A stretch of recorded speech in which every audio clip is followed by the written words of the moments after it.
one Dallas team, pretty good. The other drama for the other Dallas team, maybe not so much. Cowboys announced yesterday that they are planning to have George Pickens play under the franchise tag for this upcoming season and won't negotiate a long-term contract. Pickens hasn't yet signed the one-year deal worth $27.3 million. There would be no financial penalties if he doesn't report the mandatory minicamp in June. Here's what Stephen Jones said yesterday.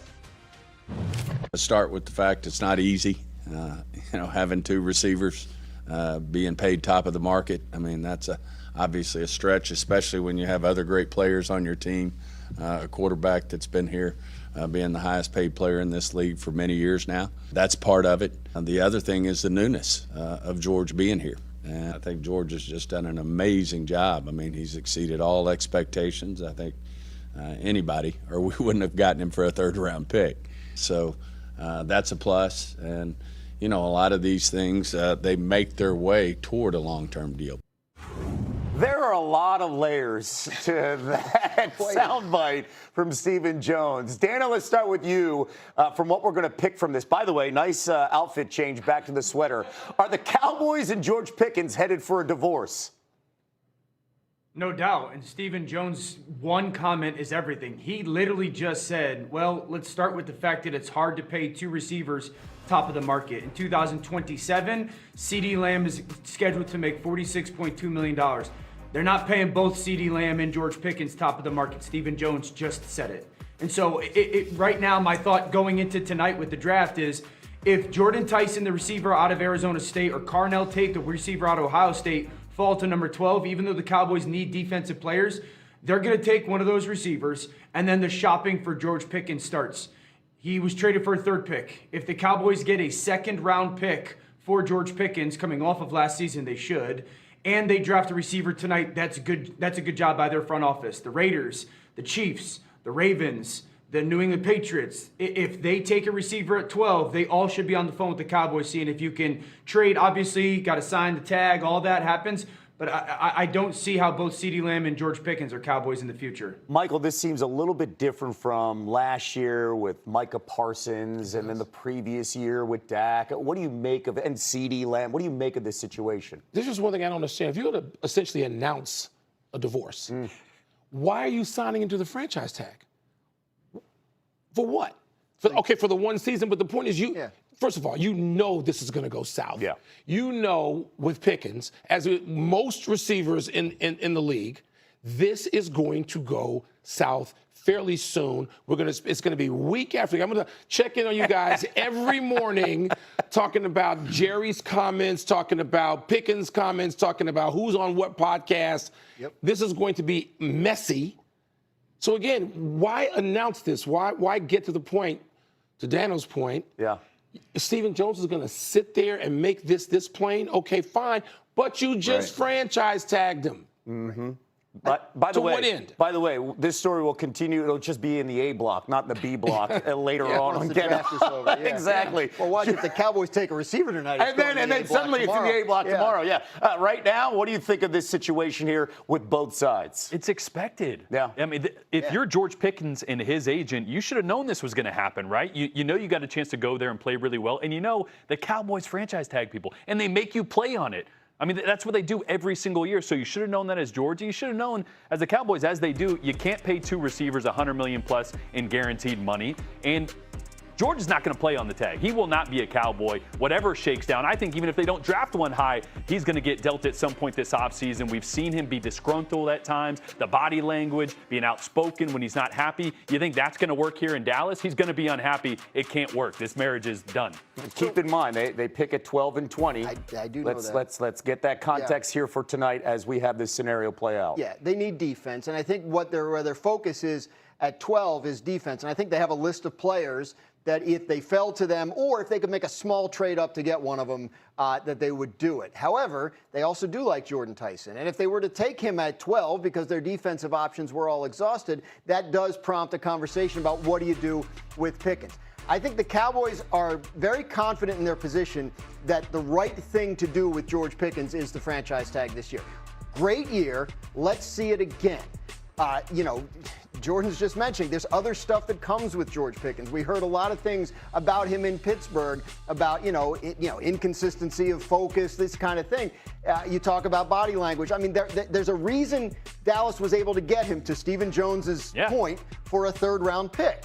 So I think they are saying, George, do it again, and then we'll see. Because CeeDee Lamb in 2027 is scheduled to make a $28 million salary. Dan mentions the $46 million cap hit. They can reduce that if they need to. But hypothetically, if George Pickens plays this year and has a monster year and CeeDee Lamb has injuries, you can start to think about, do you want to pivot that way? So I think the Cowboys see this as the best way to set themselves up with the most possible options going forward. Dana, what would be the Cowboys' dream scenario here tonight? The Cowboys' dream scenario would be for Jordan Tyson to fall to 12, them draft Jordan Tyson, and then the Chiefs call and offer the 29th pick for George Pickens. And I don't know how realistic that is because, again, obviously you have to agree to a signing of a franchise tag and working out a contract.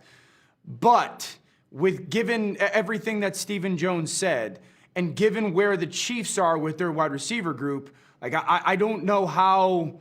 If you watch Dallas take that wide receiver tonight, again, if you're the Chiefs, if you're the Raiders, if you're New England, if you're the Baltimore Ravens, it's at least not having a conversation of, do we want to call Dallas and see if they're willing to part ways with George Pickens? I mean, the idea... NFL draft is upon us. Heisman Trophy winner and national champ Fernando Mendoza is the presumptive #1 pick, set to be drafted by Vegas. Plenty of buzz about who will be selected second overall.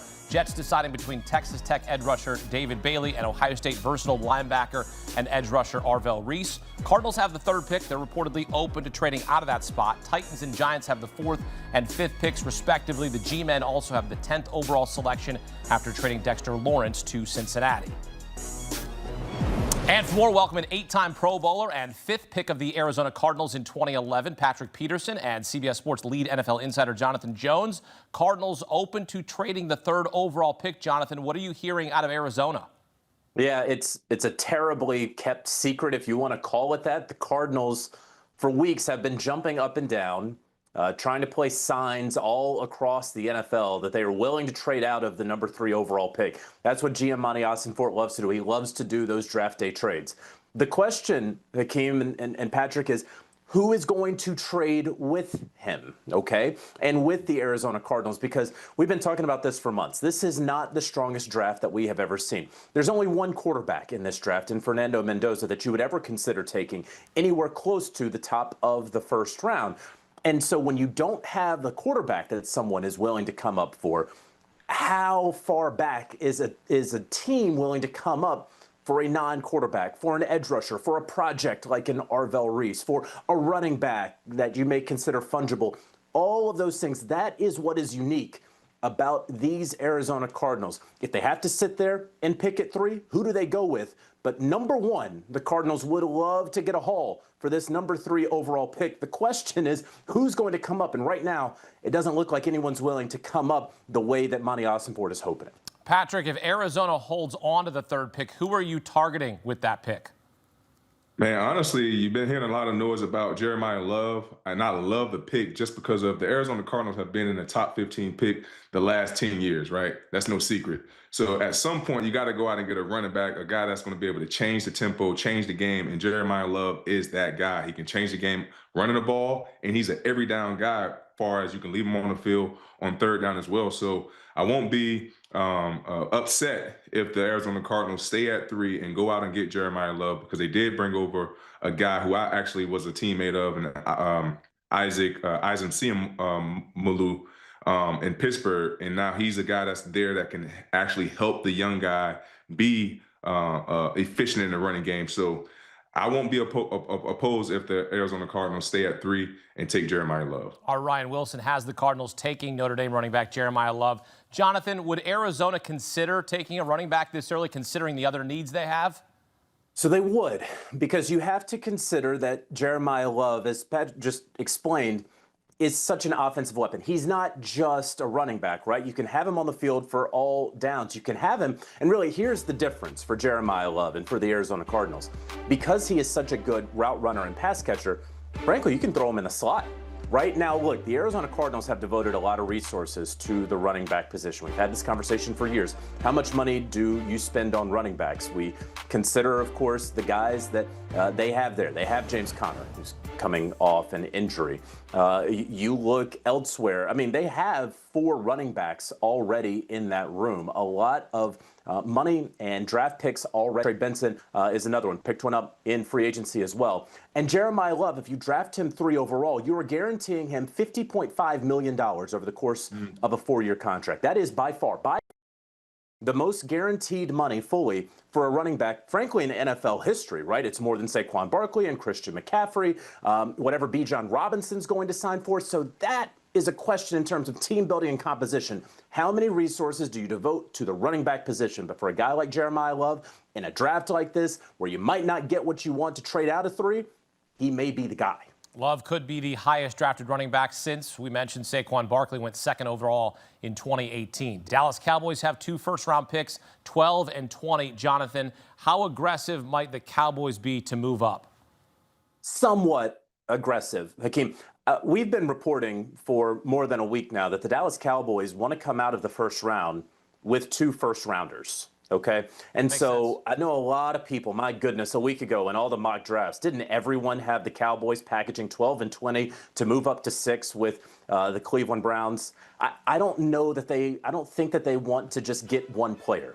I think they want to get 2 here, right? And remember, of course, that they have that extra first because, of course, dealing Micah Parsons. And so let's play that out, right? Let's say a Sonny Styles, an Arvell Reese, that they fall ultimately to, let's say 6 or 8, and they move up and they send 12 and 20 to move up to get that 1 player. Well, you just used your own 1st-round pick and one of your Micah Parsons picks in order to get a pass rusher. That doesn't make a lot of sense. Now, I'll tell you this, if a Jordan Tyson somehow is still available at pick 7 or 8, would they make a small move up from 12? And could they package a 3rd-round pick in order to move up? That absolutely can be the case. But I don't see the Dallas Cowboys being super mock drafting aggressive in moving up from 12 up to 3 or something with Arizona and giving up their 20th overall pick in the process. Patrick, our Ryan Wilson has the Cowboys taking Ohio State safety Caleb Downs with the 12th pick. I think he's the smartest player in this draft. Do you think Downs will still be around at 12, and do you see him being a day 1 starter who will make an immediate impact? You know, that's the